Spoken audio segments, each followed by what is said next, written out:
اللہ کا کلام پڑھایا رسول نے، اصحاب باصفا کو لکھایا رسول نے۔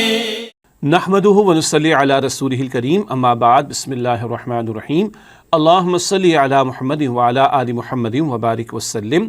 رب اشرح لی صدری ویسر لی امری واحلل عقدۃ من لسانی یفقہوا قولی واجعل لی وزیرا من اہلی، آمین یا رب العالمین۔ ناظرین کرام، السلام علیکم ورحمۃ اللہ وبرکاتہ۔ امید آپ خیریت سے ہوں گے اور دعا ہے کہ آپ جہاں کہیں بھی ہوں، اللہ تعالیٰ آپ سب کو اور ہم سب کو اپنے حفظ و امان میں رکھے، عافیت اور سلامتی سے نوازے، قرآن حکیم سے محبت عطا فرمائے اور سمجھتے ہوئے عمل کرنے کی توفیق عطا فرمائے۔ قرآن حکیم کے مضامین کا خلاصہ ہم آپ کی خدمت میں پیش کر رہے ہیں اور آج انشاءاللہ قرآن حکیم کے پارہ نمبر 12 کا مطالعہ آپ کے سامنے رکھا جائے گا۔ قرآن حکیم کے 12ویں پارے میں سورہ ہود اور سورہ یوسف ہمارے سامنے آتی ہیں۔ نوٹ کیجئے گا، سورہ ہود کا آغاز تو 12ویں پارے سے پہلے ہو جاتا ہے، یعنی 11ویں پارے کے اختتام پر۔ البتہ سورہ ہود کی 5 آیات 11ویں پارے میں شامل ہیں اور پھر سورہ ہود کی آیت نمبر 6 سے قرآن حکیم کے 12ویں پارے کا آغاز ہوتا ہے اور اس 12ویں پارے میں سورہ یوسف کی آیت نمبر 52 تک کی آیات شامل ہیں۔ یوں سورہ ہود کی تکمیل ہے، سورہ ہود کی تکمیل کے بعد سورہ یوسف کا آغاز ہے قرآن حکیم کے 12ویں پارے میں۔ تو سورہ ہود کی آیت نمبر 6 سے سورہ یوسف کی آیت نمبر 52 تک کا مطالعہ اور اس کا خلاصہ انشاءاللہ ہم آپ کے سامنے رکھنا چاہیں گے۔ بات کو آگے بڑھاتے ہیں اور سورہ ہود کا آغاز جو کہ 11ویں پارے میں ہو چکا ہے، لیکن اس کا بڑا حصہ کیونکہ 12ویں پارے میں، اس سے آغاز اب ہم آپ کے سامنے رکھ رہے ہیں۔ سورہ ہود کے حوالے سے تعارف کے ضمن میں چند بنیادی نقطے آپ کے سامنے رکھنا چاہیں گے۔ سب سے پہلی بات، توحید و رسالت کی اہمیت کو بیان کیا گیا ہے۔ سورہ ہود بھی مکی صورت ہے اور آپ اور ہم جانتے ہیں کہ مکی صورتوں میں بنیادی ایمانیات کا تفصیلاً ذکر ہے، توحید کے حوالے سے، آخرت کے حوالے سے اور رسالت کے حوالے سے۔ چنانچہ سورہ ہود میں بھی توحید و رسالت کی اہمیت کو بیان کیا گیا ہے، اللہ تعالیٰ کی نعمتوں اور بندوں کی ناشکری کا ذکر کیا گیا ہے۔ یہ بڑی اہم بات ہے، اللہ تعالیٰ کی نعمتیں بے شمار ہیں مگر اکثر مرتبہ بندے ناشکری کرتے ہیں، یہ ذکر بھی سورہ ہود میں ہمارے سامنے آتا ہے۔ اگلا نقطہ ہے تعارف کے حوالے سے رسولوں کی اپنی قوموں کے ساتھ کشمکش کا تذکرہ۔ یہ جو تذکرہ ہمارے سامنے سورہ ہود میں آتا ہے، ایسی بات سورہ اعراف میں آ چکی ہے۔ وہاں ہم نے ذکر کیا تھا کہ 6 رسولوں کے حالات قرآن حکیم بار بار بیان کرتا ہے۔ 3 رسول ابراہیم علیہ السلام سے پہلے ہیں، 3 رسول ابراہیم علیہ السلام کے بعد ہیں۔ حضرت نوح علیہ السلام، ہود علیہ السلام، صالح علیہ السلام، یہ ابراہیم علیہ السلام سے پہلے کے دور کے رسول ہیں۔ اور حضرت شعیب علیہ السلام، بلکہ ان سے پہلے حضرت لوط علیہ السلام، پھر شعیب علیہ السلام اور پھر موسیٰ علیہ السلام، یہ حضرت ابراہیم علیہ السلام کے بعد کے ادوار میں یہ انبیاء اور رسول گزرے ہیں۔ تو یہ 6 رسولوں کے حالات سورہ اعراف میں بھی ہم پڑھتے ہیں، یہ سورہ ہود میں بھی ذکر کیے گئے اور ان رسولوں کا اپنی قوموں کے ساتھ جو کشاکش کا معاملہ تھا، پیغمبر دعوت توحید پیش کرتے، قوم کی عظیم اکثریت جو تھی وہ نافرمانی پر اڑی رہتی، کفر پر اڑی رہتی، مخالفت پر اڑی رہتی۔ اس کشاکش کا ذکر بھی سورہ ہود میں رسولوں کے واقعات کے ذیل میں آتا ہے۔ انبیاء کرام علیہ السلام کے اطاعت گزار عذاب الہی سے محفوظ اور منکرین تباہ کر دیے گئے۔ ان رسولوں کے ان واقعات کے ذیل میں بتایا گیا کہ اللہ تعالیٰ نے نیک لوگوں کو جو انبیاء علیہ السلام پر ایمان لائے، ان کے اطاعت گزار رہے، اللہ نے عذاب عام سے ان کو بچایا، اور جو منکرین تھے، جو کفر پر اڑے رہے، وہ تباہ کر دیے گئے۔ اور بار بار یہ واقعات کیوں بیان ہوتے ہیں؟ ہماری عبرت اور سبق آموزی کے لیے۔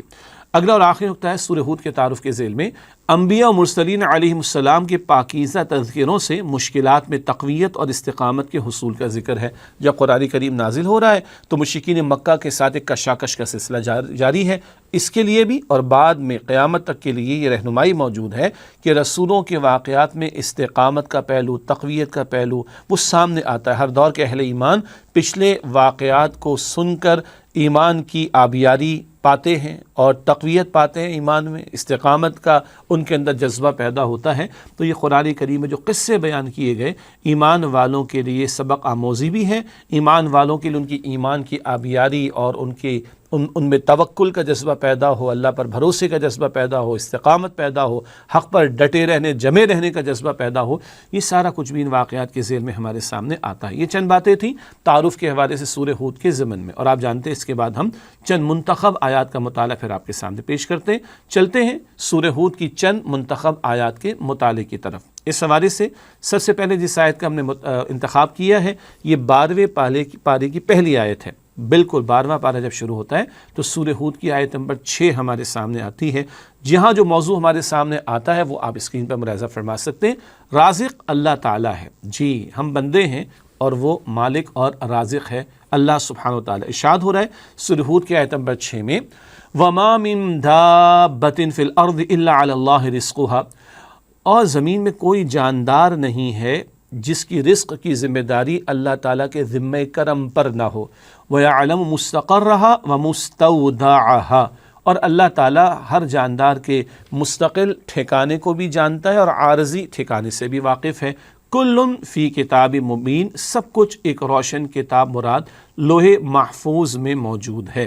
اللہ تعالیٰ فرما رہا ہے زمین میں جو بھی جاندار ہے، جو بھی جاندار سے جانور، تمام جاندار جن اشیاء میں جان موجود ہے، وہ کیڑے ہوں، مکوڑے ہوں، حشرات الارض ہوں، انسیکٹس ہوں، یا وہ 4 پیروں پر چلنے والے جانور ہوں، 2 پیروں پر چلنے والے جانور ہوں، وہ اڑنے والے پرندے ہوں، انسان و دیگر مخلوقات ہوں، کوئی جاندار ایسا نہیں جس کی رزق کی ذمہ داری اللہ تعالیٰ کے ذمہ کرم پر نہ ہو۔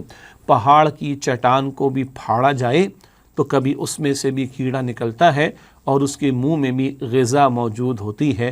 یہ سخت چٹان کے اندر اس کیڑے کے منہ میں غذا ڈالنے والا کون؟ اللہ رب العالمین، اللہ سبحانہ و تعالی۔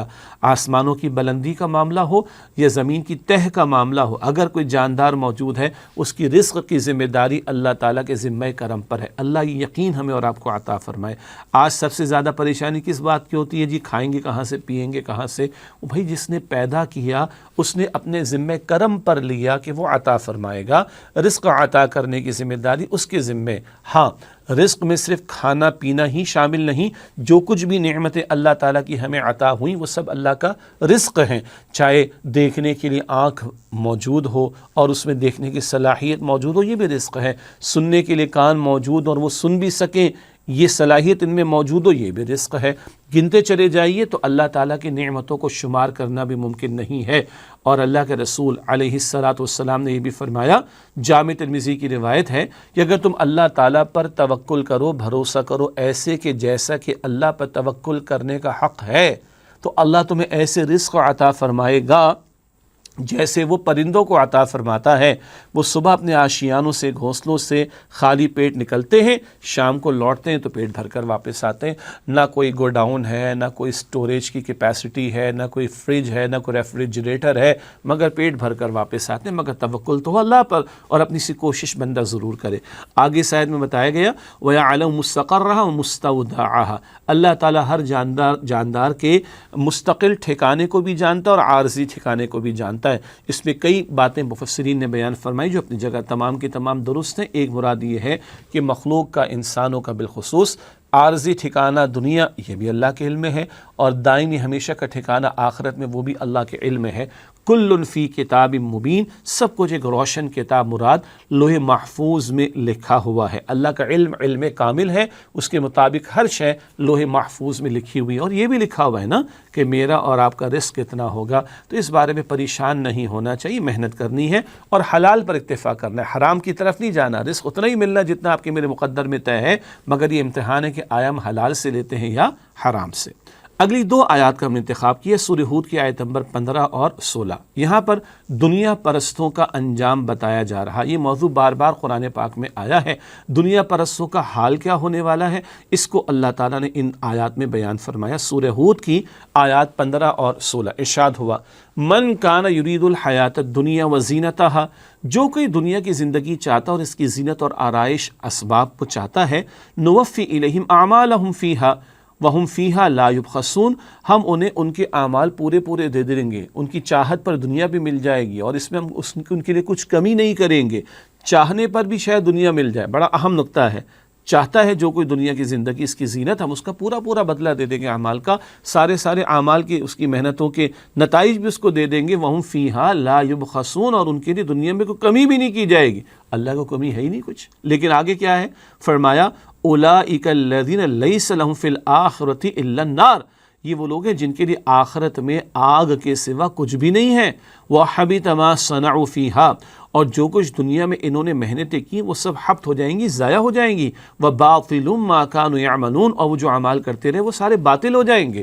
خوب دنیا چاہتے ہو مل جائے گی، اللہ نے فرعون کو دی، قارون کو دی، شداد کو دی، نمرود کو دی، سب کو دی، اور دنیا پرستوں کو مل جائے گی۔ خوب دنیا میں چاہتے ہیں خوب مل جائے گا، کس کاسٹ پر، کس قیمت پر؟ آخرت میں ان کے لیے کچھ نہیں ہوگا سوائے جہنم کی آگ کے۔ جب مقصود اور مطلوب صرف دنیا ہی کو بنایا تو بس دنیا ہی دنیا مطلوب اور مقصود ہے تو لے لو دنیا، بٹ ایٹ واٹ کاسٹ؟ آخرت میں کچھ نہیں ہوگا، آخرت میں جہنم کی آگ کے سوا کچھ نہیں ہوگا۔ بڑی محنتیں کی، بڑا مال بنایا، بڑی دولت بنائی، بڑی دنیا میں ترقی کی، کل کیا ہوگا؟ سب ضائع ہو جائے گا، ہاتھ پلے کچھ نہیں پڑے گا۔ اللہ ہمیں آخرت کا یقین عطا فرمائے۔ دنیا ضرورت ہے، مقصد نہیں ہے۔ ہاں، دنیا ٹھکانہ نہیں ہے، دنیا وقتی ایک معاملہ ہے، اصل معاملہ ٹھکانے کے اعتبار سے وہ آخرت کا ہے۔ آخرت پیش نظر رکھ کر دنیا میں زندگی گزارنی ہے۔ دنیا کا جائز معاملہ کیا جائے گا، نعمتیں اللہ نے بندوں کے لیے عطا فرمائی، حلال طریقے سے حاصل کیا جائے گا، ان کو اپنی جائز ضروریات کو پورا بھی کیا جائے گا، لیکن یہ ضرورت ہے، یہ مقصود نہیں ہے۔ دنیا ضرورت ہے، مقصود نہیں، آخرت مقصود ہے۔ تو جو صرف دنیا ہی کا طلبگار ہے، دنیا خوب مل جائے گی اس کو، آخرت میں جہنم کی آگ کے سوا کچھ نہیں۔ اب ہم چیک کریں کہ ہمیں دنیا چاہیے آخرت نہیں، دنیا بھی مل جائے آخرت بھی مل جائے، وہ بھائی دنیا، بہرحال دنیا کا ایک پہلو اللہ کے اہم ہے، اور وہ کیا ہے؟ یہاں ایمان لا کر نیک اعمال کرو، اللہ اور اس کے رسول علیہ السلام کی اطاعت اختیار کر لو، بس یہ دنیا اہم ترین ہے۔ اس کے مطابق ہمیشہ کی زندگی، آخرت میں نعمتیں ہی نعمتیں ملنے والی ہیں۔ دنیا ضرورت رہے، مقصود نہ بن جائے۔ اس کے بعد اگلی آیات جن کا انتخاب کیا گیا وہ سورہ ہود کی آیات 45 اور 46۔ یہاں نوح علیہ السلام کی طویل قصے کے دوران کچھ بات آئی ہے، اس کو ہم آپ کے سامنے رکھنا چاہیں گے۔ جیسے کہ تعارف کے حوالے سے سورہ ہود کے ضمن میں ذکر کیا گیا تھا کہ 6 رسولوں کے واقعات سورہ ہود میں بیان ہوئے، ان میں نوح علیہ السلام کا قصہ قدر تفصیل سے آیا، اس کے دوران میں یہ 2 آیات ہیں، سورہ ہود کی آیات 45 اور 46۔ تذکرہ کیا ہو رہا ہے؟ نجات کے لیے ایمان و عمل لازمی ہے، نجات کے لیے ایمان اور عمل لازمی ہے۔ کیا بات آ رہی ہے؟ آئیے سمجھتے ہیں قرآن حکیم کی آیات کی روشنی میں۔ وَنَادَى نُوحٌ رَبَّهُ، اور نوح علیہ السلام نے اپنے رب کو پکارا، فَقَالَ رَبِّ، بس انہوں نے عرض کی، اے میرے رب، اِنَّ ابْنِي مِنْ أَهْلِي، بے شک میرا بیٹا میرے اہل، میرے گھر والوں میں سے ہے، وَإِنَّ وَعْدَكَ الْحَقُّ، اور بے شک اللہ تیرا وعدہ تو سچا ہے، وَأَنْتَ أَحْكَمُ الْحَاكِمِينَ، اور تو سب سے بڑھ کر فیصلہ فرمانے والا ہے۔ قال یا نوح، اللہ تعالیٰ نے فرمایا کہ اے نوح، انہ لیس من اہلک، بے شک وہ تمہارے اہل تمہارے گھر والوں میں سے نہیں ہے۔ کیوں؟ انہ عمل غیر صالح، بے شک اس کا عمل ناشائستہ ہے، اس کا عمل اچھا نہیں ہے۔ فلا تسألنی ما لیس لک بہ علم، تم مجھ سے اس بارے میں سوال نہ کرو اے نوح جس کا تمہیں علم نہیں۔ انی اعیذک ان تکون من الجاہلین، دیکھو میں تمہیں نصیحت کرتا ہوں کہ تم جذباتی قسم کے لوگوں میں سے نہ ہو جاؤ۔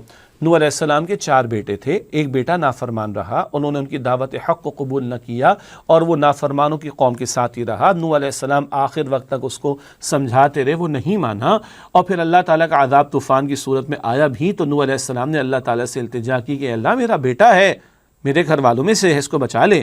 اللہ نے فرمایا کہ وہ آپ کے گھر والوں میں سے نہیں ہے۔ اندازہ کیجئے، پیغمبر ہیں، جلیل القدر رسول ہیں نوح علیہ السلام، سگا بیٹا ہے، اللہ فرماتا ہے کہ وہ تمہارے گھر والوں میں سے نہیں۔ کیوں؟ انہ عمل غیر صالح، اس کا عمل درست نہیں، اس کا عمل اچھا نہیں ہے۔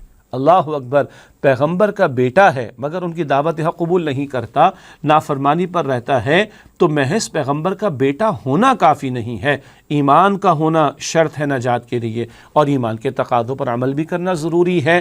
تو بتایا جا رہا ہے محض نسب کا معاملہ نہیں ہے، نسل میں ہونے کا معاملہ نہیں ہے، کسی گروہ خاندان میں پیدا ہو جانے کا معاملہ ہی نہیں ہے، ایمان ہونا شرط لازم ہے نجات کے لیے۔ ایمان نہ ہو تو پیغمبر کے گھرانے میں ایک بیٹا پیدا ہوا، ایمان نہیں لائے تو کامیابی نہیں ملے گی۔ تو ایمان اور عمل دونوں نجات کے لیے ضروری ہیں۔ ایک حدیث مبارک ہے مسلم شریف میں، رسول اکرم صلی اللہ علیہ وسلم نے یہ بھی ارشاد فرمایا کہ جو عمل میں پیچھے رہ گیا اس کا نسب اس کو آگے نہیں بڑھا سکے گا۔ محض نسب کا ہونا، کسی خاندان میں پیدا ہو جانا، کسی فلاں شخصیت کے گھر میں پیدا ہو جانا، یہ نجات کے لیے کافی نہیں۔ نجات کے لیے ایمان شرط لازم ہے، اور ایمان کے ساتھ عمل صالح کرنے کے بھی تقاضے جا بجا قرآن پاک میں ہمارے سامنے آتے ہیں۔ اس کے بعد آگے چلتے ہیں، اور بڑا ایک قیمتی مقام ہے سورہ ہود کی آیت نمبر 52۔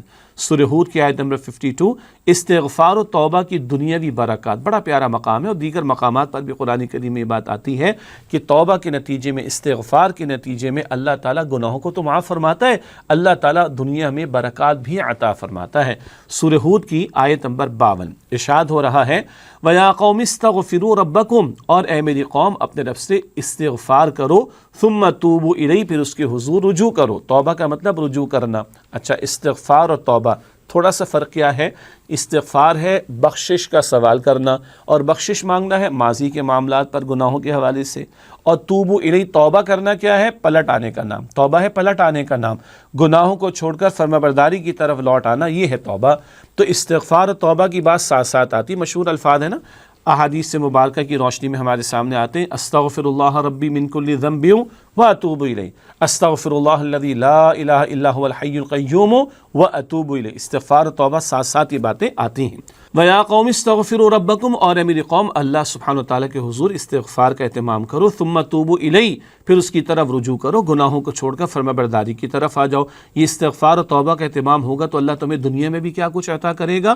یُرْسِلِ السَّمَاءَ عَلَيْكُمْ مِدْرَارًا، اللہ تعالیٰ آسمان سے موسلا دھار بارش برسائے گا، وَيَزِدْكُمْ قُوَّةً إِلَىٰ قُوَّتِكُمْ، اور تمہیں قوت پر مزید قوت عطا فرمائے گا۔ جسمانی قوت بھی ہو سکتی ہے، اسباب کی قوت بھی ہو سکتی ہے، نعمتوں کی فراوانی بھی ہو سکتی ہے۔ اللہ آسمان سے بارش بھی برسائے گا اور مزید تمہیں قوت پر قوت عطا فرمائے گا۔ وَلَا تَتَوَلَّوْا مُجْرِمِينَ، اور مجرمین بن کر نہ لوٹو، یعنی پیغمبر اللہ رب العالمین کے حکم سے بندوں کو دعوت دیتے ہیں اور توحید کی دعوت دیتے ہیں، اللہ کی طرف پلٹنے کی دعوت دیتے ہیں، استغفار و توبہ کی دعوت دیتے، اور اس توبہ اور استغفار کے نتیجے میں بتا رہے ہیں پیغمبر کہ اللہ تعالیٰ آسمان سے بھی بارش برسائے گا اور تمہیں قوت پر مزید قوت عطا فرمائے گا۔ یہ استغفار و توبہ کی دنیاوی برکات کا ذکر بھی قرآن پاک کی آیات کی روشنی میں ہمارے سامنے آ رہا ہے۔ اس کے بعد اگلی آیات ہیں سورہ ہود کی آیات 85 تا 87، 85 سے 87، بہت اہم مقام آ رہا ہے شعیب علیہ السلام کی قوم کے بیان کے تعلق سے، اور یہ بتایا جا رہا ہے کہ معاشی معاملات بھی دین کا حصہ ہیں۔ اللہ تعالیٰ نے جو دین ہمیں عطا فرمایا، پیغمبروں کی جو تعلیم ہم تک پہنچی، اس میں عبادات کا ذکر بھی ہے، معاملات کا ذکر بھی ہے، معیشت کا ذکر بھی ہے، معاشرت کا تذکرہ بھی ہوتا ہے، سیاست کا بھی ہوتا ہے، عدالت کا بھی ہوتا ہے، ریاست کا بھی ہوتا ہے۔ یہ آل ٹوگیدر پورا ایک پیکج ہے۔ تو بتایا جا رہا ہے ان آیات میں معاشی معاملات بھی دین کا حصہ ہیں۔ سورہ ہود کی آیات 85 تا 87، 85 سے 87 ارشاد ہوا، شعیب علیہ السلام اپنی قوم سے فرما رہے، وَيَا قَوْمِ أَوْفُوا الْمِكْيَالَ وَالْمِيزَانَ بِالْقِسْطِ، اور اے میری قوم تم ناپ اور تول کا معاملہ ٹھیک ٹھیک انصاف کے ساتھ کرو، عدل کے ساتھ کرو۔ وَلَا تَبْخَسُوا النَّاسَ أَشْيَاءَهُمْ، اور لوگوں کو ان کی چیزیں گھٹا کر مت دو، ناپ تول میں کمی نہ کرو۔ وَلَا تَعْثَوْا فِي الْأَرْضِ مُفْسِدِينَ، اور زمین میں فساد مچاتے ہوئے مت پھرو۔ ناپ تول میں کمی ہوگی تو فساد تو مچے گا، کیوس ہوگا، انتشار ہوگا، حق تلفی ہوگی، ظلم ہوگا، زیادتی ہوگی، اعتماد ختم ہوگا، لڑائی جھگڑے بھی ہوں گے۔ فرمایا جا رہا ہے وَلَا تَعْثَوْا فِي الْأَرْضِ مُفْسِدِينَ، اور زمین میں فساد مچاتے ہوئے مت پھرو۔ بَقِيَّةُ اللَّهِ خَيْرٌ لَكُمْ إِن كُنتُم مُؤْمِنِينَ، اللہ کا دیا جو حلال کا ہو، اللہ کا عطا کردہ جو حلال کا ہو، وہ تمہارے لیے بہتر ہے اگر تم ایمان والے ہو۔ یہ ناپ تول کی ڈنڈی مار کر تم کتنا کما لو گے؟ چند ٹکوں کی خاطر تم جو ہے وہ اللہ سبحانہ وتعالیٰ کی نافرمانیاں کر رہے ہو، لوگوں کے ساتھ ظلم و زیادتی کر رہے ہو؟ نہیں، اگر ایمان کی دولت تمہیں میسر آ جائے تو اللہ کا عطا کردہ جو تھوڑا بھی ہو وہ کفایت کرے گا، اسی میں خیر و برکت ہے۔ بقیت اللہ خیر لکم ان کنتم مؤمنین، اللہ کا عطا کردہ جو حلال کے ذریعے میسر آئے وہ تمہارے حق میں بہتر ہے اگر تم ایمان والے ہو۔ وما انا علیکم بحفیظ، اور میں تم پر نگہبان بنا کر تو نہیں بھیجا گیا۔ پہنچانا پیغمبر کا کام ہوتا ہے، جبر کر کے منوانا یہ پیغمبر کی ذمہ داری نہیں ہوتی۔ قالوا یا شعیب الصلاۃ تأمرک ان نترک ما یعبد آباؤنا او ان نفعل فی اموالنا ما نشاء، قوم کے لوگوں نے کہا اے شعیب کیا تمہاری نماز اس بات کا حکم دیتی ہے کہ ہم ان کو چھوڑ دیں جن کی باپ دادا ہمارے پرستش کرتے تھے، یا ہم اپنے والوں میں جو چاہیں وہ نہ کریں؟ تمہاری نماز یہ سکھا رہی کہ باپ دادا کی دین کو چھوڑ دیں، باپ دادا جن کی پرستش کرتے تھے وہ چھوڑ دیں، اور ہم اپنے مالوں میں اپنی مرضی بھی نہ چلائیں؟ ہاں، تمہاری نماز ہمیں پابند کرے گی ہمارے مالوں میں بھی۔ آگے قوم کیا کہتی ہے؟ اِنَّكَ لَأَنْتَ الْحَلِيمُ الرَّشِيدُ، تم تو بڑے ہی تحمل مزاج ہو، بڑے ہی خیر والے ہو، بڑے ہی ہدایت یافتہ ہو، کس طرح کی باتیں کر رہے ہو؟ یہ قوم کی ٹونٹنگ کا انداز ہے، قوم کے طنز کا انداز ہے، معاذ اللہ مذاق اڑانے کا انداز ہے۔ یہ ہے جو شارٹ سائٹڈ مینٹالٹی پیدا ہو جاتی ہے۔ اچھا نماز یہاں تک بھی آئے گی کہ ہم اپنی مرضی نہ چلائیں ہمارے مالوں کے اندر، واہ واہ واہ، یہ نہ کریں، یہ نہ کریں، وہ نہ کریں، وہ بھی پابندی، یہ بھی پابندی، وہ بھی پابندی۔ یہ اس قوم کا مسئلہ بھی تھا، یہ ہر دور میں مسئلہ رہا، اور یہ آج ہمارے مسلمان معاشروں کا مسئلہ بھی ہے۔ بھائی نماز ادا تو کر لی، اب کیا جان لو گے اب ہماری؟ ہاں ہماری قبر تک جاؤ گے تم ہمارے ساتھ کیا ہیں؟ ہم جو چاہے وہ نہ کریں، یہ بھی پابندی، وہ بھی پابندی۔ بھائی یہ پابندی تو آئے گی۔ نماز میں اگر اللہ کو بڑا مانا ہے تو نماز کے بعد بھی اللہ کو بڑا ماننا پڑے گا نا۔ اللہ کے ایک حکم نماز پر عمل کیا تو اللہ کے دوسرے حکم پر بھی تو عمل کرنا ہوگا۔ اگر اللہ تعالیٰ نے سود سے منع کیا، یقیناً کیا، اور اللہ تعالیٰ نے رشوت سے منع کیا ہے، اللہ کے رسول علیہ السلام نے حرام کے کئی ذرائع ان کی تفصیلات بتائی ہیں، جو منع ہے تو منع ہے، ختم ہوگی بات۔ نماز میں اللہ کو بڑا مانا، نماز کے بعد بھی اللہ کو بڑا ماننا ہے۔ تبھی تو نماز کے بارے میں قرآن پاک میں سورہ عنکبوت میں آتا ہے نا کہ ان الصلاۃ تنہی عن الفحشاء والمنکر، بے شک نماز بے حیائی اور بری باتوں سے روکتی ہے۔ مگر اس قوم کے لوگوں نے کیا کہ تمہاری نماز ہمیں اس سے بھی روکے گی جو ہمارے باپ دادا پرستش کرتے تھے، اور تمہاری نماز ہمیں ہمارے مالوں میں ہماری مرضی چلانے سے بھی روکے گی۔ یہ ہے شارٹ سائٹڈ مینٹیلٹی، یہ ہے دین کا بڑا محدود تصور جو قوموں کے دماغوں میں بیٹھ جاتا ہے۔ اور یہ تو شعیب علیہ السلام کی قوم کا حال تھا، کچھ ہمارا حال بھی ایسے ہی ہے آج کہ نمازیں بھی چلتی ہیں اور روزہ بھی چلتا ہے، مگر سود خوری بھی چلتی ہے، رشوت کا بازار بھی گرم ہوتا ہے، 2 نمبر کا 1 نمبر بتا کر قسم اٹھا کر بیچتے بھی ہیں، جائیدادیں بھی ہڑپ کر جاتے ہیں، وراثت کا مال بھی ہڑپ کر جاتے ہیں، ہے کہ نہیں؟ یہ کیا تصور ہے بھائی؟ ارے معاشی معاملات بھی دین کا حصہ ہیں، معاشرت کے معاملات بھی دین کا حصہ ہیں، اور دین کل پیکج ہمارے سامنے رکھتا ہے۔ البقرہ کی آیت نمبر 208 میں ہم نے پڑھا تھا ادخلوا فی السلم کافہ، اسلام میں پورے کے پورے داخل ہو جاؤ۔ اس کے بعد اگلی آیت جس کا ہم نے انتخاب کیا سورہ ہود کے حوالے سے، وہ سورہ ہود کی آیت نمبر 114 ہے، اور یہ اس انتخاب کے حوالے سے سورہ ہود کے ضمن میں آخری آیت بھی ہے۔ بتایا جا رہا ہے کہ نیکیاں گناہوں کا کفارہ بن جاتی ہیں، بڑا پیارا مقام ہے۔ سورہ ہود کی آیت نمبر 114 ارشاد ہوا وَأَقِمِ الصَّلَاةَ طَرَفَيِ النَّهَارِ وَزُلَفًا مِنَ اللَّيْلِ، ارشاد ہو رہا ہے کہ نماز قائم کیجئے دن کے کناروں پر اور رات کے حصے میں بھی۔ ایک مراد یہ ہے کہ اول دور میں 3 نمازیں عطا کی گئی تھیں، فجر کی، عصر کی اور رات کا قیام یعنی تہجد کی نماز۔ 5 وقتہ نماز کی فرضیت شب معراج عطا ہوئی تو پھر تہجد کی نماز جو ہے وہ نفل کے درجے میں آ گئی۔ بہرحال نماز قائم کیجئے دن کے کناروں پر اور رات کے حصے میں۔ ان الحسنات یذھبن السیئات، بے شک نیکیاں برائیوں کو مٹا دیتی ہیں۔ ذالک ذکر للذاکرین، یہ یاد دہانی رکھنے والوں کے لیے نصیحت ہے۔ کیا نصیحت ہے؟ کہ دیکھو گناہ ہو جائے تو نیکی کر لیا کرو، نیکیاں گناہوں کو مٹا دیتی ہیں۔ ہاں ایک ہوتے ہیں کبیرہ گناہ، بڑے گناہ، جس میں اللہ تعالیٰ یا اللہ کے رسول علیہ السلام نے کوئی سزا بیان کی ہے دنیا یا آخرت کی، یا کوئی لعنت کی ہے معاذ اللہ، یا کوئی معین سزا بیان کر دی ہے، جیسے چوری کی سزا ہے، ڈاکے کی سزا اینڈ سو آن، تو یہ کبیرہ گناہ ہوتے ہیں۔ اس کے علاوہ صغیرہ گناہ ہوتے ہیں، وہ نیکیوں سے معاف ہو جاتے ہیں۔ بندہ نماز ادا کرتا ہے، بندہ وضو کرتا ہے، گناہ معاف ہوتے ہیں۔ بتایا جا رہا ہے کہ ان الحسنات یذھبن السیئات، بے شک نیکیاں برائیوں کو مٹا دیتی ہیں۔ اللہ ہمیں نیکیوں میں آگے بڑھنے کی توفیق دے، اور اللہ تعالیٰ گناہوں سے ہم سب کو بچنے کی توفیق عطا فرمائے۔ فرمایا گیا ذالک ذکر للذاکرین، یہ نصیحت ہے، نصیحت یاد رکھنے والوں کے لیے۔ اللہ تعالیٰ مجھے اور آپ کو، ہم سب کو عمل کی توفیق عطا فرمائے۔ یہ سورہ ہود کی چند منتخب آیات کا مطالعہ ہم نے آپ کے سامنے رکھا۔ اب اس کے اختتام پر حاصل کلام آپ کے سامنے رکھیں گے، یعنی جن آیات کا ہم نے مطالعہ کیا، ٹیک اوے لیسنس کیا ہمارے سامنے آئے، آئیے سمجھتے ہیں۔ ہر جاندار کا رزق اللہ تعالیٰ کے ذمہ کرم پر ہے، اس معاملے میں ہمیں پریشان نہیں ہونا چاہیے۔ وہ خالق ہے اللہ، وہ مالک بھی، وہ رازق بھی ہے۔ محنت کرنی حلال طریقے پر، رزق اس کے ذمہ کرم پر ہے۔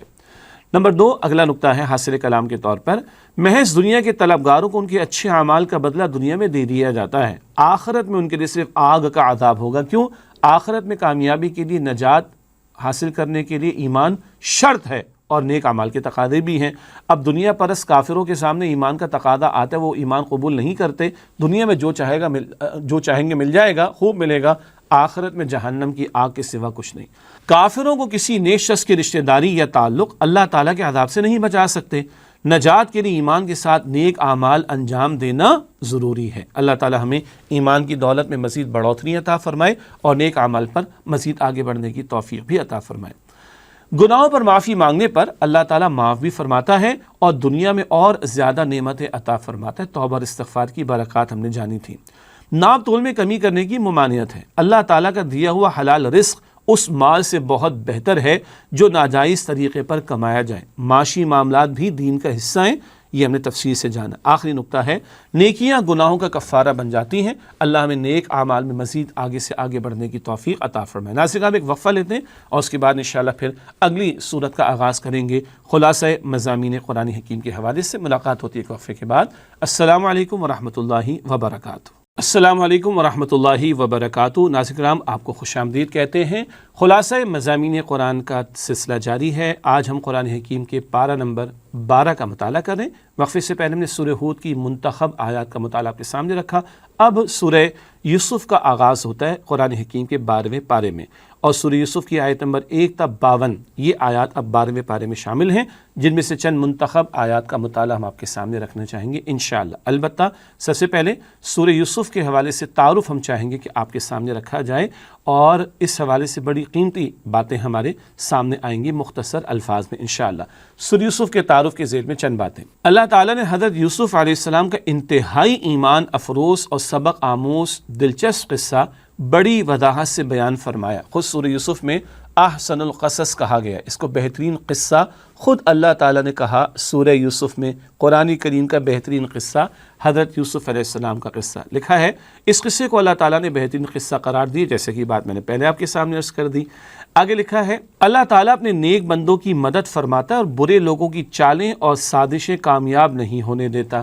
یہ پورا قصہ یوسف علیہ السلام کا ہم نے پڑھ رکھا ہوگا، سن رکھا ہوگا، اور یہ تو بہرحال خلاصہ مضامین قرآن حکیم کا بیان ہے، تو مختصر بات ہی آ سکتی ہے۔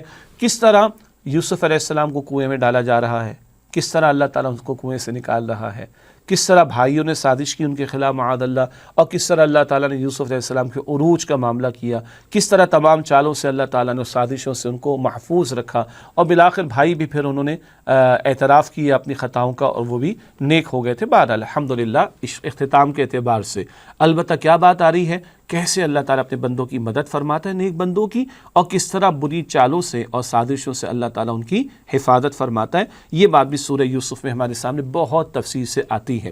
ایک اور قیمتی بات تعارف کے ذیل میں، زندگی کے بہت سے گوش و مثلاً ایمانیات، ذکر الہی، صبر، شکر، حیا، اخلاق، حسن سلوک، ہمدردی، درگزر، گھر، تجارت اور حکومت تک کے بارے میں رہنمائی عطا کی گئی۔ یہ بڑی منفرد مزاج کی صورت ہے، اور یہ قصہ اپنی جگہ بڑا منفرد نوعیت کا ہے۔ دیکھیے گھر کی بات آ رہی ہے، بازار کی بات بھی آ رہی ہے، سبحان اللہ، تجارت کی بات بھی آتی ہے اس صورت میں، حکومت اور ریاست کے معاملات کی باتیں بھی آتی، عروج کی باتیں بھی ہیں، زوال کی باتیں بھی ہیں، خوشی کی باتیں بھی ہیں، غمی کی باتیں بھی ہیں، گھر کے اندر کی باتیں بھی ہیں، گھر کے باہر کی باتیں بھی ہیں، اخلاقیات کا میدان وہ بھی ذکر آ رہا ہے، معاشی تدبیریں ان کا تذکرہ بھی آتا ہے، سلطنت کے امور کو چلایا جانا اس کا ذکر بھی آتا ہے، کہیں ظلم کی بات بھی آ جاتی ہے، کہیں جو ہے وہ حق تلفی کی باتیں بھی آ جاتی ہیں۔ تو فرد، گھر، معاشرہ، ریاست، ان سارے امور کے اعتبار سے بڑے اہم پہلو ہیں جو ایک صورت میں اور ایک قصے میں ہمارے سامنے آتے ہیں۔ ایک اور اہم بات، یہود نے مشرکین مکہ کے ذریعے رسول اللہ صلی اللہ علیہ وسلم سے سوال پوچھا تھا کہ بتائیں بنی اسرائیل کنعان سے مصر کیسے پہنچے؟ کنعان فلسطین کا علاقہ، وہاں سے بنی اسرائیل مصر کیسے پہنچے؟ تو اللہ تعالیٰ نے پورا جواب عطا کیا۔ آگے لکھا ہے جواب میں اللہ تعالیٰ نے حضور نبی اکرم صلی اللہ علیہ وآلہ وسلم پر پوری سورہ یوسف نازل فرمائی، جس میں تفصیل سے ان کے سوال کا جواب دیا گیا ہے۔ اللہ تعالیٰ نے قرآن پاک کو ہدایت کی کتاب کے طور پر عطا فرمائی، تاریخ کی کتاب نہیں، مگر ایک سوال کر لیا یہود نے مشرکین مکہ کے ذریعے رسول اکرم علیہ السلام سے، یہ بتائیے اچھا آپ بنی اسرائیل کا ذکر کرتے تو یہ بتائیں کہ بنی اسرائیل کنعان سے، فلسطین سے کیسے مصر پہنچے تھے؟ تو یہ پوری صورت اللہ تعالیٰ نے عطا فرما دی حضور علیہ السلام کو، اور یہ پوری تاریخ ان کے سامنے رکھ دی گئی کہ کیسے مصر پہنچے تھے یوسف علیہ السلام، اور اس دور میں کیسے بنی اسرائیل مصر پہنچے ہیں، یہ سورہ یوسف میں تفصیلات عطا کر دی گئیں۔ ایک اور اہم بات، یہ بات بھی واضح کر دی گئی کہ حضور اکرم صلی اللہ علیہ وسلم آج وہی دعوت دے رہے ہیں جو حضرت ابراہیم، حضرت اسحاق، حضرت یعقوب اور حضرت یوسف علیہ السلام کی دعوت تھی۔ یہ بھی بڑی قیمتی بات ہے، یہ 4 جنریشنز کی بات ہو رہی، ابراہیم علیہ السلام، اسحاق علیہ السلام، یعقوب علیہ السلام، یوسف علیہ السلام، ابراہیم علیہ السلام کے بیٹے اسحاق علیہ السلام، اسحاق علیہ السلام کے بیٹے یعقوب علیہ السلام، یعقوب علیہ السلام کے بیٹے یوسف علیہ السلام. یہ 4 جنریشنز ہیں. اور یوسف علیہ السلام نے قید خانے میں دین کی دعوت پیش کی تھی، تو اپنے جد امجد یعنی یعقوب علیہ السلام، اسحاق علیہ السلام، ابراہیم علیہ السلام، ان کا ذکر بھی کیا تھا.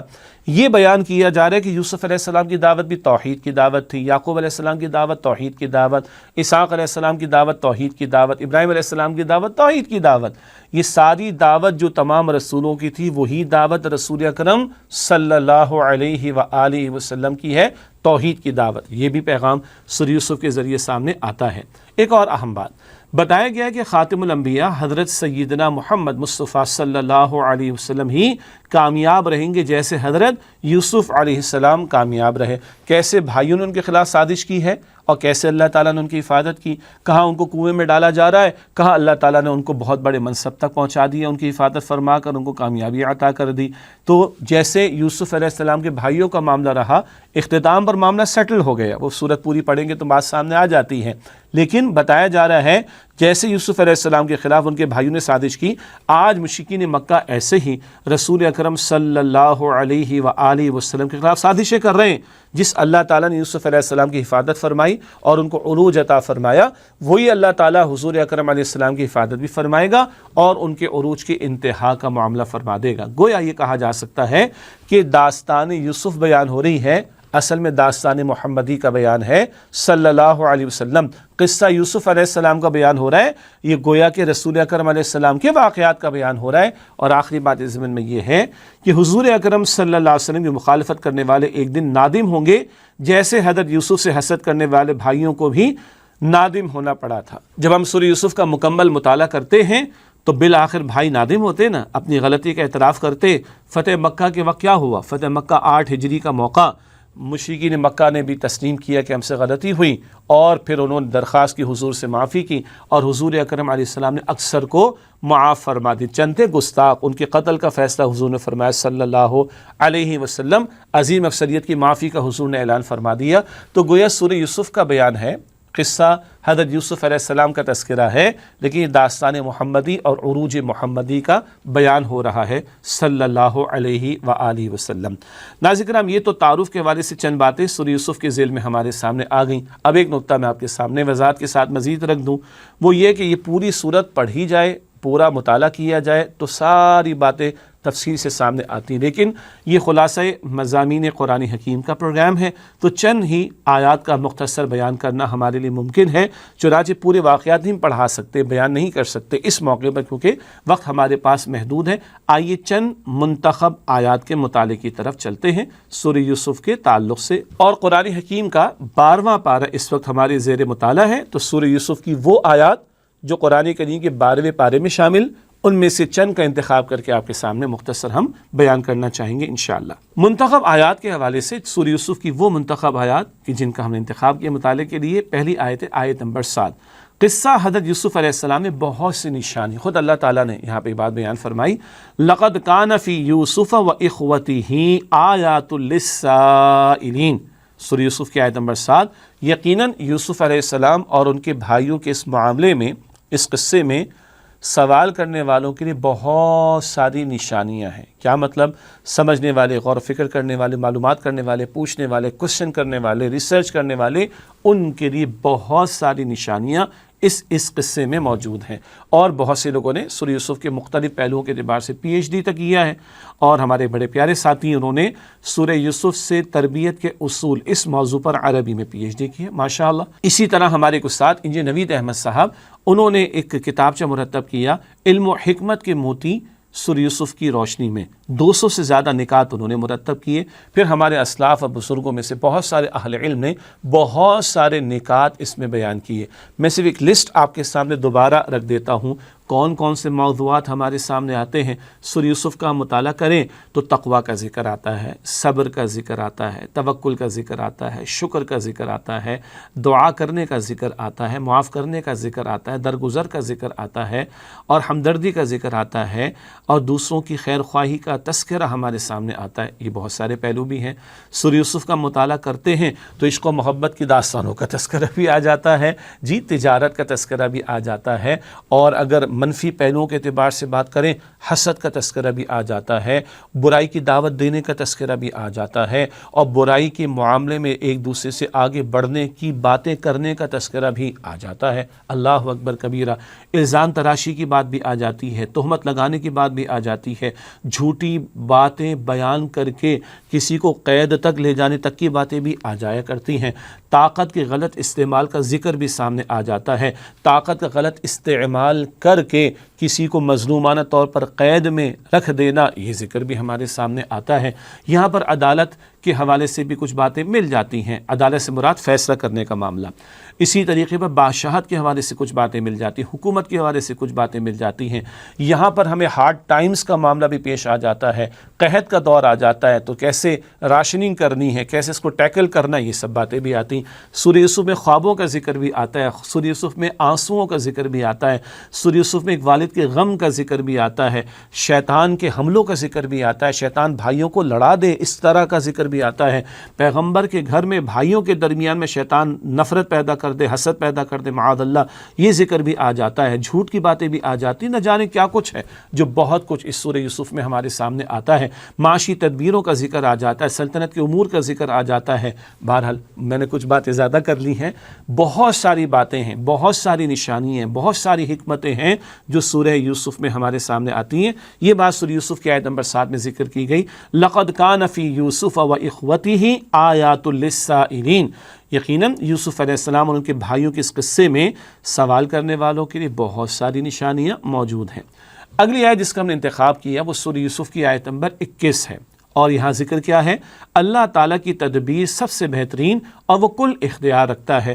بھائیوں نے کہاں ڈال دیا؟ کنویں میں۔ اچھا، کنویں میں سے نکال کر ان کو مصر میں فروخت کیا گیا۔ جس شخص نے خریدا ہے وہ ایک وزیر تھا، بڑا صاحب منصب آدمی تھا، اس کے گھر میں یوسف علیہ السلام پہنچ گئے ہیں، اس نے منہ بولا بیٹا ان کو بنا لیا ہے، اور اس گھرانے میں سلطنت کے امور پر بھی ڈسکشن ہوتا تھا۔ یوسف علیہ السلام کم عمری میں سارا کچھ مشاہدہ بھی کر رہے ہیں۔ آئیے دیکھتے ہیں اس آیت میں کیا ذکر ہو رہا ہے۔ سورہ یوسف کی آیت نمبر 21 ارشاد ہوا، وَقَالَ الَّذِي اشْتَرَاهُ مِن مِّصْرَ لِامْرَأَتِهِ، اور مصر میں جس شخص نے یوسف علیہ السلام کو خریدا اس نے اپنی بیوی سے کہا، اکرمی مثواہ، اس کا اکرام کرو، اس کا اچھا معاملہ رکھو، عسیٰ ان ینفعنا او نتخذہ ولدا، شاید کہ یہ ہمیں نفع پہنچائے یا ہم اس کو بیٹا بنا لیں۔ لگتا ہے کہ ان کی اولاد نہیں تھی تو منہ بولا بیٹا بنانا چاہا۔ وَكَذَلِكَ مَكَّنَّا لِيُوسُفَ فِي الْأَرْضِ، اور اللہ فرما رہا ہے اور اسی طرح ہم نے یوسف کو علیہ السلام زمین میں ٹھکانہ عطا فرمایا، وَلِنُعَلِّمَهُ مِن تَأْوِيلِ الْأَحَادِيثِ، اور تاکہ ہم انہیں معاملہ فہمی سکھائیں۔ معاملہ فہمی میں دو باتیں ہیں، خوابوں کی تعبیر کا علم بھی شامل ہے اور ڈیسیشن میکنگ، صحیح فیصلہ کرنے کی صلاحیت، یہ بھی شامل ہے۔ وَلِنُعَلِّمَهُ مِن تَأْوِيلِ الْأَحَادِيثِ، اور تاکہ ہم یوسف کو علیہ السلام معاملہ فہمی سجھائیں اور سکھائیں۔ وَاللَّهُ غَالِبٌ عَلَىٰ أَمْرِهِ، اور اللہ تعالیٰ اپنے معاملے پر کل اختیار رکھنے والا ہے۔ وَلَٰكِنَّ أَكْثَرَ النَّاسِ لَا يَعْلَمُونَ، لیکن اکثر لوگ علم نہیں رکھتے۔ اللہ غالب ہے، اللہ کی تدبیر سب سے بہترین اور اللہ کل اختیار رکھنے والا۔ بھائیوں نے اپنے تئیں سمجھا کہ کنویں میں ڈال کر ہم نے معاذ اللہ ہلاک کر دیا یوسف کو، اللہ نے وہاں کنویں میں حفاظت فرمائی، مصر انہیں پہنچایا، اور عزیز مصر، عزیز وزیر کو کہتے ہیں، منسٹر کو کہتے ہیں، بڑے منصب والے کو کہتے ہیں، اور اس شخص کے گھر میں پہنچایا جہاں سلطنت کے امور چلتے تھے، وہاں کفالت ہو رہی یوسف علیہ السلام کی۔ اللہ اکبر کبیرہ، اللہ اپنے معاملات کا کل، بلکہ کل معاملات کا کل اختیار رکھتا ہے، اور اللہ سب سے بہترین تدبیر فرمانے والا ہے۔ اور یوسف علیہ السلام کے قصے کے بیان کے ضمن میں گویا کہ داستان محمدی کا بیان ہے صلی اللہ علیہ وسلم۔ اللہ نے یوسف علیہ السلام کی حفاظت فرمائی، اللہ محمد رسول اللہ علیہ السلام کی حفاظت فرمائے گا۔ اللہ نے یوسف علیہ السلام کو عروج عطا کیا، اللہ محمد مصطفیٰ کریم کو عروج کی انتہا عطا فرمائے گا صلی اللہ علیہ وآلہ وسلم۔ اگلی آیت جس کا ہم نے انتخاب کیا ہے وہ ہے سورہ یوسف کی آیت نمبر 33 یہاں ذکر آ رہا ہے یوسف علیہ السلام کا عاجزانہ طرز عمل۔ اللہ تعالیٰ کے حضور بہت ہی عاجزی کے ساتھ دعائیں ہیں حضرت یوسف علیہ السلام کی، جس میں ہمارے لیے سیکھنے کو بہت کچھ ہے۔ پس منظر کیا ہے کہ جس گھر میں یوسف علیہ السلام کی کفالت ہو رہی تھی، وہاں جو خاتون تھی اس شخص کی بیوی، اس نے معاذ اللہ برائی کی دعوت دینا چاہی۔ یوسف علیہ السلام اللہ رب العالمین کے فضل سے عفت اور پاکیزگی پر قائم رہے، اور اس عورت نے الزام تراشی کی اور جیل بھجوانے کا معاملہ کروا ڈالا اپنے شوہر کے ذریعے سے۔ اب بے گناہ طور پر جیل میں ڈالے گئے ہیں، لیکن وہاں پر دعوتیں کس بات کی دی جا رہی ہیں؟ گناہوں کی دعوتیں دی جا رہی ہیں۔ اللہ اکبر کبیرہ۔ پھر اس عورت نے جو شوہر جس نے خریدا تھا حضرت یوسف علیہ السلام کو، اس کی یہ گناہ دینے کی دعوت کا چرچا ہو گیا تو بڑے گھرانوں کی بیگمات نے بھی کہا کہ یہ عورت کس کے چکر میں پریشان ہے، تو اس عورت ان سب کو بلوا کر یوسف علیہ السلام کو پیش کیا، اور یوسف علیہ السلام کا حسن دیکھ کر سب جو ہے وہ حیران و پریشان، اور سب نے اپنے ہاتھوں کو کاٹ ڈالا۔ مشہور آپ کو واقعہ یاد ہوگا، بڑے اہتمام کے ساتھ۔ اس سب کی طرف بھی میں نہیں جا رہا۔ ہوا کیا ہے؟ ہوا یہ ہے کہ یوسف علیہ السلام کو معاذ اللہ برائی کی دعوتیں دی جا رہی ہیں، اور ان کو بے گناہی کے ساتھ جو ہے وہ جیل میں ڈال دیا گیا۔ اور جیل میں وہ کیا دعا کر رہے ہیں؟ یہ ذکر ہے سورہ یوسف کی آیت نمبر 33 میں۔ ارشاد ہوا قال رب السجن احب الی مما یدعوننی الی، عرض کی اے میرے رب مجھے جیل قید خانہ اس بات سے زیادہ محبوب ہے جس بات کی طرف یہ عورتیں مجھے برائی کی گویا کہ دعوت دے رہی ہیں۔ وَإِلَّا تَصْرِفْ عَنِّي كَيْدَهُنَّ، اور اگر اے اللہ تو نے مجھ سے ان کے فریب کو دور نہ کر دیا، أَصْبُ إِلَيْهِنَّ، تو میں ان کی طرف مائل ہو جاؤں گا، وَأَكُمْ مِنَ الْجَاهِلِينَ، اور میں نادان لوگوں میں سے ہو جاؤں گا۔ اللہ اکبر۔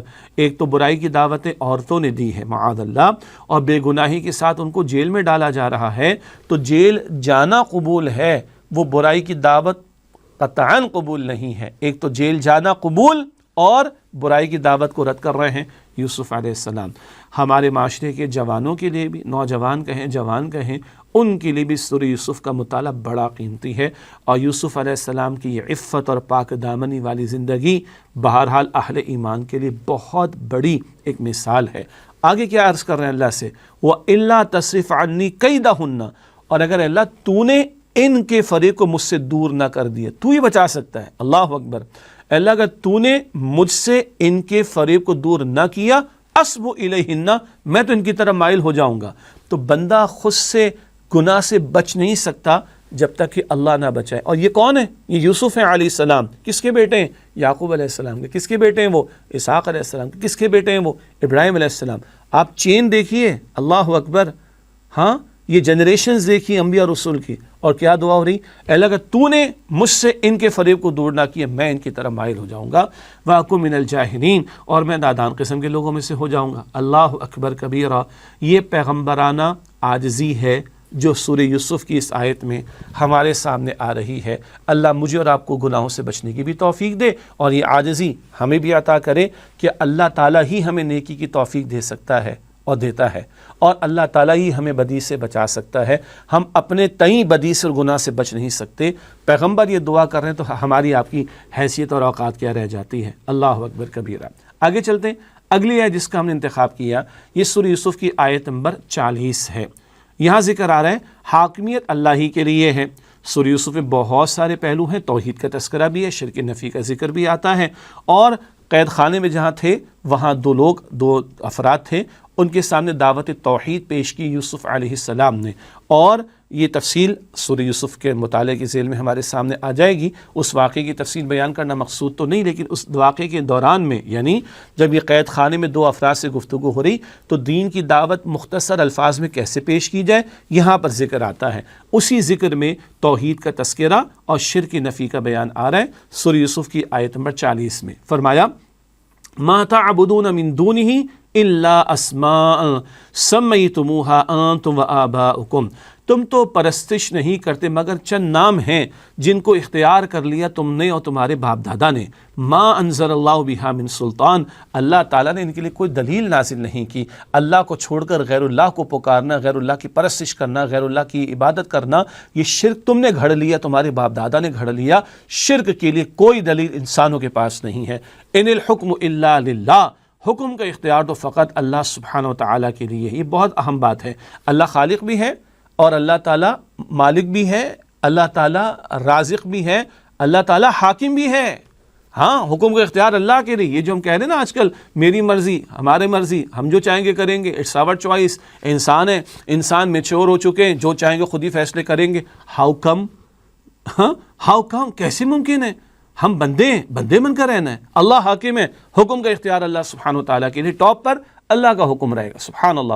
ان الحکم الا للہ، حکم کا اختیار اللہ سبحانہ و تعالیٰ کے لیے ہے. سروری زیبا فقط الذات بے ہمتا کو ہے، سروری زیبا فقط الذات بے ہمتا کو ہے، حکم راہ ایک وہی باقی بتانے آزری والی بات ہے. امر اللہ تعبدوا الا ایاہ، اللہ تعالیٰ نے تمہیں اس بات کا حکم دیا کہ اس کے سوا کسی اور کی عبادت نہ کرنا. ذالک الدین القیم، یہی درست دین ہے. ولکن اکثر الناس لا یعلمون، لیکن اکثر لوگ علم نہیں رکھتے. بہرحال اس آیت میں جو بنیادی بات تھی وہ شرک نفی اور توحید کا اثبات اور توحید کا درس، اور توحید کا عملی پہلو کیا ہے؟ حاکمیت اللہ تعالیٰ کی. زمین کا خالق کون ہے؟ اللہ. مالک کون ہے؟ اللہ. تو حکم کس کا چلنا چاہیے؟ اللہ کا. یہی اسلام کا تقاضا ہے. ادخلوا فی السلم کافہ، اسلام میں پورے کے پورے داخل ہو جاؤ. سورۃ البقرہ آیت نمبر 208. تو پورے کے پورے اسلام میں گھر بھی ہے، مسجد بھی ہے، بازار بھی ہے، پارلیمنٹ بھی ہے، عدالت بھی ہے، ریاست بھی ہے، سارے معاملات بھی ہیں. یہ اللہ تعالیٰ کی حاکمیت کے عملی تقاضے جو ہمارے سامنے رہنے چاہیے. قرآن پاک میں تو ہیں، لیکن قرآن پاک کو سمجھ کر پڑھیں گے تو تقاضے سامنے آئیں گے نا. ورنہ آج تو کیا ہے، نماز بھی ہو رہی ہے، سود کا دھندا بھی چل رہا ہے. ہاں، ایک حکم اللہ کا مانتے ہیں، دوسرا حکم توڑتے ہیں. استغفر اللہ. یہ الحمدللہ آج قرآن کریم کے 12ویں پارے کے حوالے سے چند منتخب آیات ہم نے آپ کے سامنے رکھی. آخر میں حاصل کلام کے طور پر چند نقطے آپ کے سامنے ایک ریویژن کے طور پر رکھتے ہیں. حاصل کلام میں ٹیک اوے لیسنس کے طور پر پہلا نقطہ، حضرت یوسف علیہ السلام کا قصہ بہترین قصہ قرار دیا گیا ہے، جس میں غور و فکر کرنے والوں کے لیے بہت سی نشانیاں موجود ہیں. اگلی بات، اللہ تعالیٰ کل اختیار رکھتا ہے اور وہ بہترین تدبیر فرمانے والا ہے. کل اختیار اللہ کے پاس. اللہ تعالیٰ کی توفیق کے بغیر برائیوں سے بچنا ممکن نہیں. یوسف علیہ السلام کی دعائیں سامنے آ گئیں، باقی کسی کی کیا حیثیت ہے؟ اللہ اکبر. اور آخری بات، اصل حاکمیت تو اللہ تعالیٰ ہی کی ہے. بندوں کے پاس تھوڑا بہت اختیار ہے تو بندے بن کر رہیں. اختیار وہاں استعمال کریں جہاں پہ اجازت ہے، اور جہاں ریڈ لائن اللہ تعالیٰ اس کے رسول نے سیٹ کر دی صلی اللہ علیہ وسلم، اس کو کراس نہیں کیا جا سکتا. اللہ تعالیٰ مجھے، آپ کو، ہم سب کو عمل کرنے کی توفیق عطا فرمائے. آخر میں ہمیشہ کی طرح ایک حدیث مبارک آپ کے سامنے رکھیں گے. فرمان نبوی صلی اللہ علیہ وآلہ وسلم، رسول اکرم علیہ السلام نے فرمایا، جس نے قرآن کریم کی طرف دعوت دی اسے سیدھے راستے کی طرف ہدایت دے دی گئی. یہ جامع ترمذی شریف کی روایت ہے. من دعا الیہ ہدیہ الی صراط مستقیم، جس نے قرآن پاک کی طرف دعوت دی اسی سیدھے راستے کی ہدایت دے دی گئی. لوگ سنیں نہ سنیں، مانے نہ مانے، لیکن جو قرآن پاک کی دعوت دینے کے کام میں لگ جائے اللہ اس کو ہدایت دے دے گا. تو اللہ مجھے بھی ہدایت عطا فرمائے، اللہ آپ کو بھی ہدایت عطا فرمائے.